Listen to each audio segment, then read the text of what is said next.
Good morning, good afternoon, good evening, or as we like to say here at Shady Acres Woodshop, howdy! Today we have a piece of Fruitless Mulberry. This comes to us from our friend Tuffy Marginez. This piece is about 18 inches, which is really going to push the capacity of my lathe by about 12.5 inches by about 6 inches tall. The piece is almost too big and heavy to hold up here, but I wanted you to see the decay right there. It goes pretty deep, but it doesn't seem to go all the way through.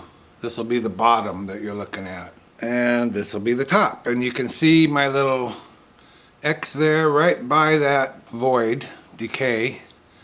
That's going to be the center of the piece. It does have bark most of the way around it, which is nice, and then there's some areas that don't have bark, but it's still nicely weathered and looks pretty cool. I plan on, can you see how this, we'll call it a wing, this wing kind of sweeps up? That's my design for this bowl. I'm just going to follow that sweeping all the way around the outside. Now the piece is not parallel, the top and the bottom are not parallel, so we're going to lose some off the bottom. Hopefully we don't lose so much that we get up into that decay, but we'll find out about it. I've kind of looked this over a little bit. I could drill a single hole here and use my woodworm screw, but because this is end grain and because I'm so close to that void, I don't think that's a safe idea. So I'm going to use this faceplate ring, and what I can get with this by monkeying around here a little bit is I can get 3 holes. I can get 3 screws. 1, 2, 3. I can't get that one.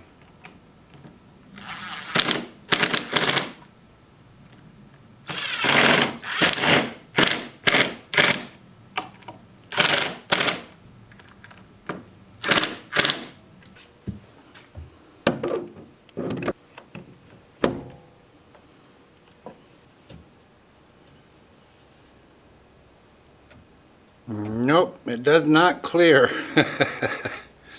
It just touches it on these 2 longer points. I'm going to have to take it over to the bandsaw and cut off this little corner right here, and this one over, well, you can't see it, over on the other end of that. Looks like it hits by about 1/8 of an inch on each point. Well, my measurements were off slightly. I'll be right back. That close enough for you?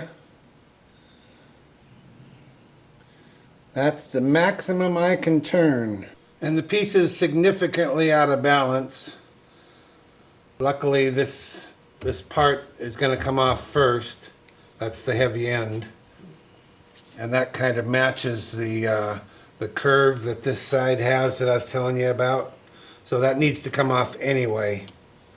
So that's where I'm going to work, is on this corner. I'm just going to try and get it into some sort of balance so I can pick up the speed. I haven't checked the speed yet. Let's see what we can get.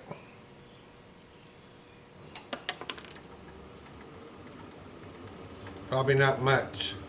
About 340 RPM. And that will be with a 5/8 inch bowl gouge, mask, and face shield on.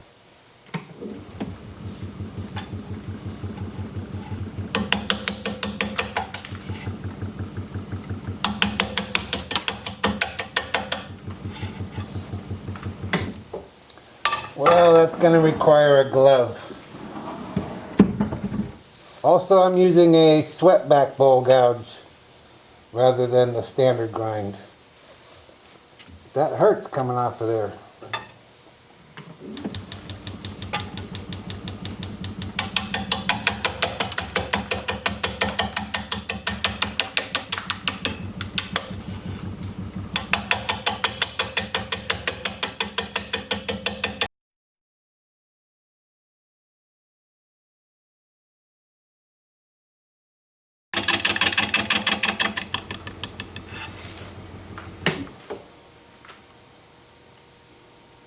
Alright, I'm going to flatten off the bottom. I think that's a lot of our out of balance problem at this point. It's not anywhere near flat. And for that, I think I will switch to the standard grind bowl gouge.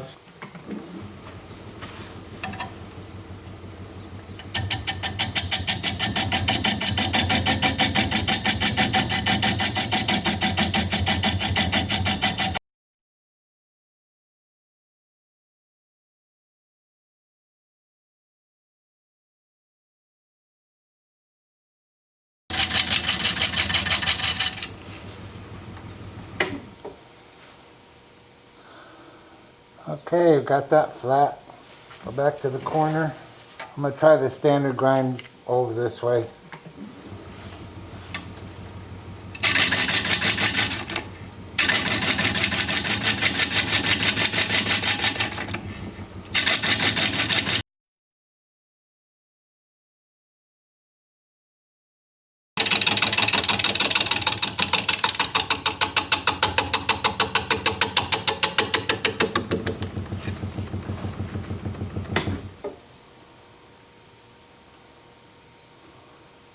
What I'm doing at this point is trying to determine how high up I want to go.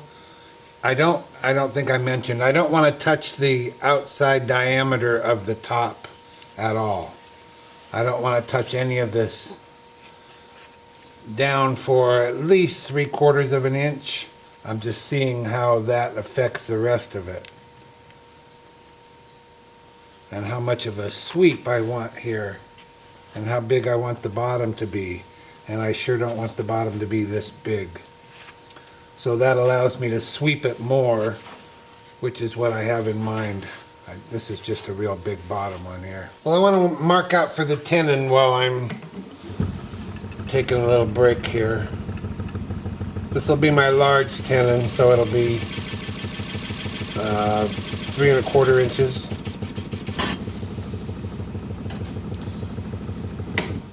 So now I know where that's going to be. Well, we'll go ahead and make the tenon, and then I'll know where my side's going to be, and I know how far I can start sweeping this up here.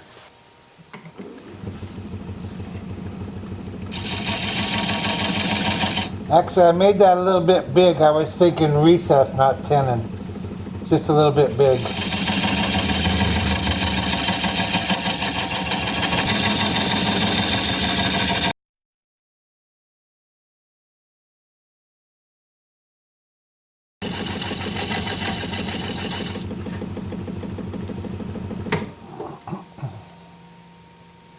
Okay, now we can go back to work on the corner over here. 410 RPM, 5/8 inch standard grind bowl gouge.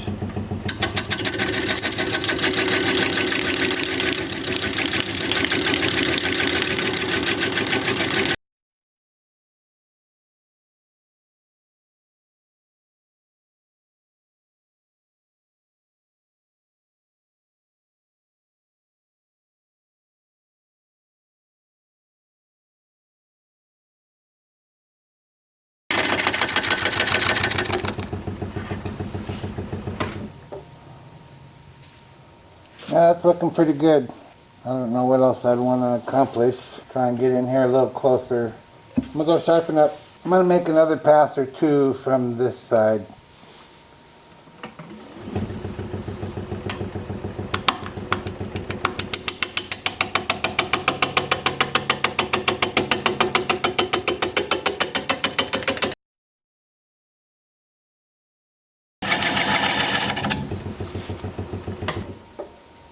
I just wanted to come in here a little bit further. I guess I'll use my negative rake scraper. I hardly ever use it on the outside, but this piece sure calls for it. If I can even see it.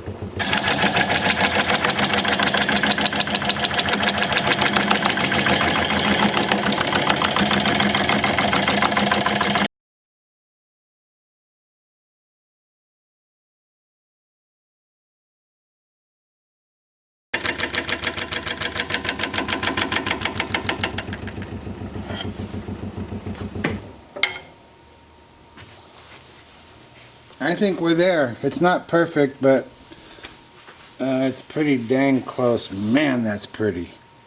Wow. I've turned a few pieces of this mulberry, and it's always yellow. I don't think I've ever encountered that much white. And then here we have some gray, and we've got some brown, and what else do you want? I've got a good thickness along the top edge. Yeah. We're done. Time for sanding. Usually when you see me sanding with the Sandoflex, it's this kind of sandpaper, gourd sandpaper. I think those are like 1/8 inch pieces. On this one, and I'll be using these, on this To start out, I'm going to be using non-scored. I think that'll take out any tool marks. I don't really see too many. Oh, there's one there. It's not too bad, but anyway, it'll take them out and it'll help follow this shape that I have here. And that's 80 grit, and this is 80 grit as well. So I'll use that one first, and then I'll use this one to get in all of these places that I can't get otherwise. And then I'll just keep progressing up through 320. Additionally, I guess when I get tired of holding this is heavy. All of this is heavy. I'll switch to my 2-inch disc sander, and I'll sand, you know, all the turned parts with that, as well as the sandal flexes. It's just going to take a lot of time, I can tell you. You can probably see that. That's one of the parts that's not so, well, I guess it's not fun on anything, but I was going to say it's not fun on a big piece like this, because it just takes forever. But it always does. It always takes a long time. So I'll show you how that's going to work as soon as I get my mask on.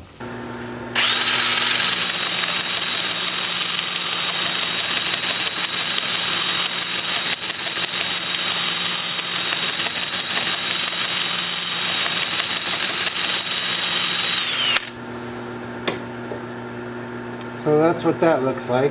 Yeah, I think that'll probably do a pretty good job. Then with the lathe spinning in reverse at about 350.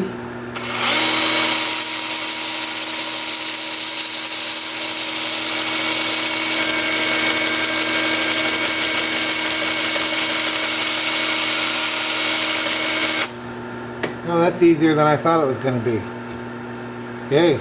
But it's still going to take a lot of time, so I'll bring you back when it's time to put some finish on here. See you in a bit. So, what kind of finish? Well, I spent a lot of time figuring out what kind of finish. This is about, I think this is the 4th piece I've turned of this Fruitless Mulberry. 2 of the other 3 I used Howard Feed and Wax. And that's what this is Howard Feed and Wax.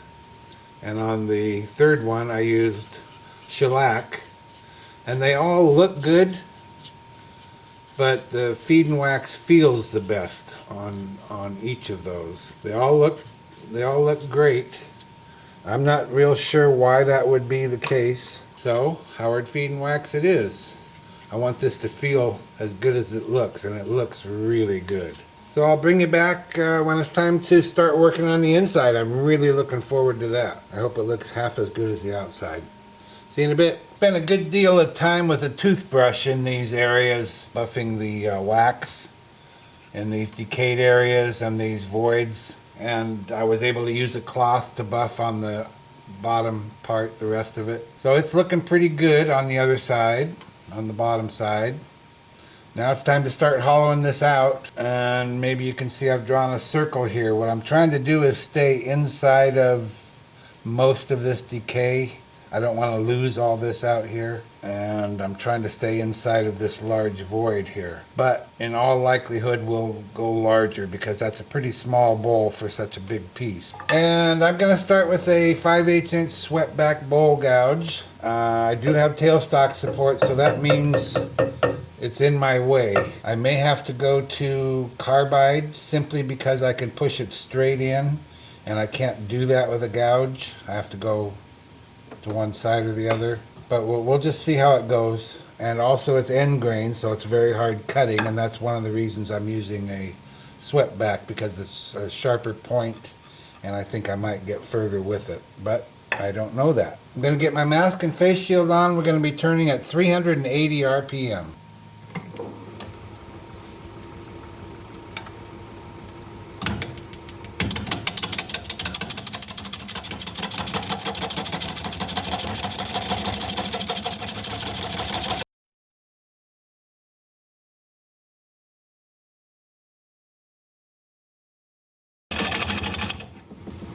Well, that's just silly. I'm getting nowhere. Speed is just too slow for a gouge, and the awkward angle as well. Carbide it is. Let me get one out. I'm going to try this round cutter.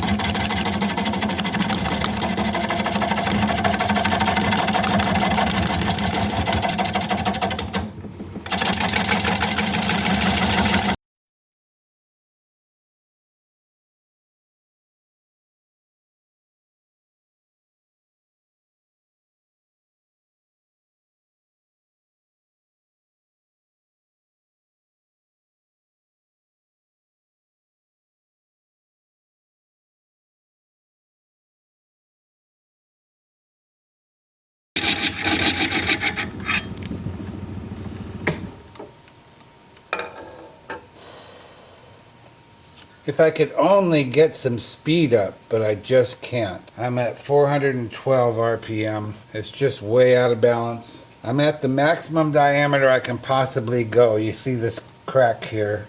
Nothing's loose yet, but if I go any thinner, I'm afraid we'll lose probably this piece here. And it just wouldn't look good without that. So it's just as far as I can go is all. I'm about ready to call it a night. This is going to be like a 3-day bowl or something. So I'll see you tomorrow. Well, I have to apologize to you. Before I went in last night, in fact, I was on my way in. I grabbed my coffee cup. I had my keys in my hand. And then I thought, you know, I just want to get that ready for sanding. So I came back out here and I used my negative rake scraper and I scraped the inside. And I got a pretty decent finish off of it, but I didn't turn the camera on. Sorry about that. So now we are ready for sanding. I've already, when I did the bottom side, I already sanded all of the bark and the bark inclusions and whatnot with my Sandoflex. So that's all good to go. In fact, it already has finish on it around there. So I'm just going to use my 2-inch disc sander. I'm going to start with 80 grit and work up through 400, and I'll show you what that looks like as soon as I get my mask on.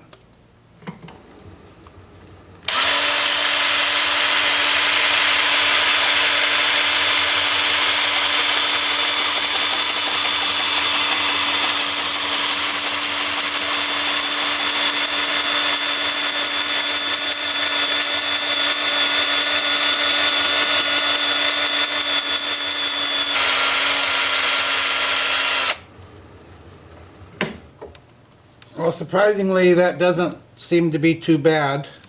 The only problem is it's big. Reaching clear over here to get the outer edges is problematic, but I'll get it done. So this is going to take a while because it is so dang big. And I'll bring you back when it's time to put some finish on there. See you in a bit. My regular viewers know that I do a lot of complaining about the weather for many months of the year. So today I won't complain. Today it's 79 degrees, sunny, gentle breeze. I mean, it just doesn't get much better. So no complaining today from Phil on the weather. I could complain that now I have to go water everything, but I just won't complain at all. How's that? Boy, is that pretty or what? Well, this is going to take quite a little while, so I won't make you watch it all. I'll bring you back here in a little bit when it's time to take off that tenon. See you in a while. I've mounted a block of wood up in my chuck. I'm going to put a non-slip piece of material over that. Kind of takes 2 hands to hold this bowl. Now I'm going to place the bowl over that and bring up my tailstock. I still have the center hole there for reference. Going to apply a little pressure, jiggle the piece around, make sure it feels like it's seated and centered, and it does so far. Bring up my tool rest, going to spin the piece up, hold my thumbnail against the edge of the tenon, see if it's hitting equally all the way around. It seems to be pretty good. Going to grab a 1/2-inch standard grind bowl gouge and commence to removing that tenon.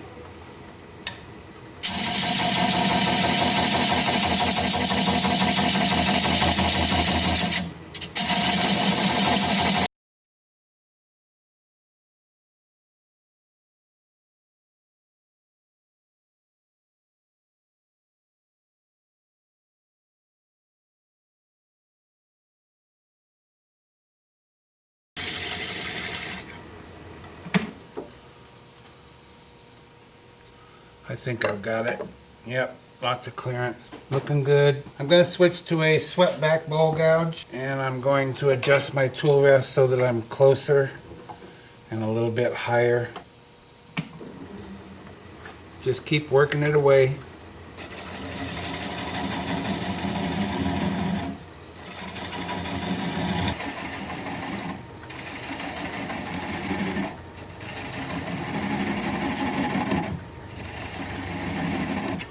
Maybe before I get too close, I'll put a little decorative ring in here or a signature line we can call it.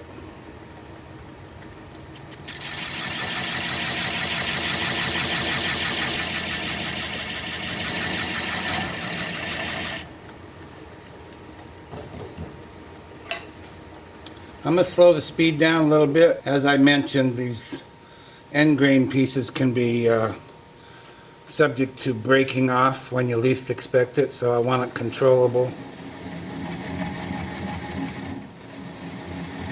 And this one being so big and heavy kind of scares me a little bit.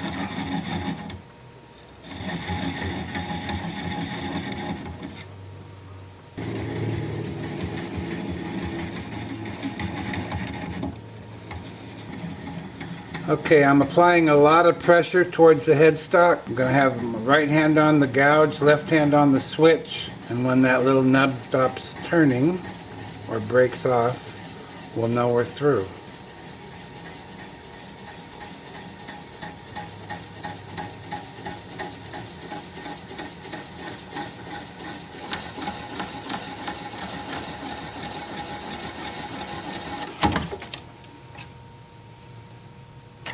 Yeah, I don't know when I'm going to learn my lesson about end grain.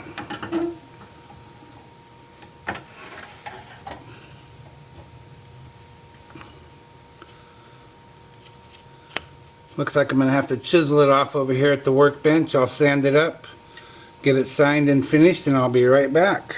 Well, here it is, one Fruitless Mulberry bowl in the books. This is the biggest piece I've ever turned. I turned a platter this size, but it was a platter. So this is much deeper and the largest piece I've ever turned.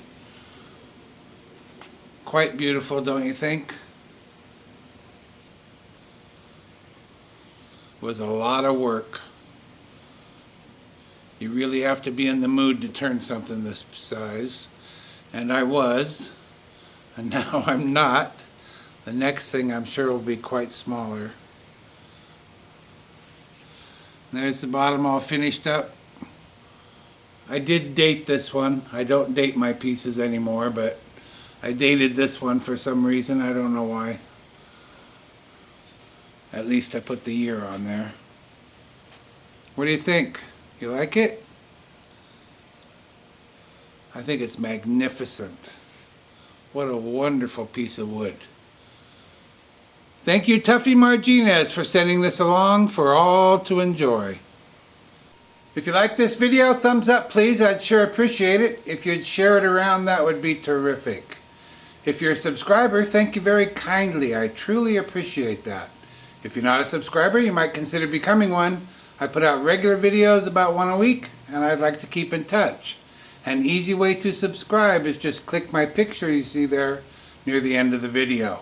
Your comments are always welcome, and I read all of them. So for now, this is Phil, Shady Acres Woodshop, signing off.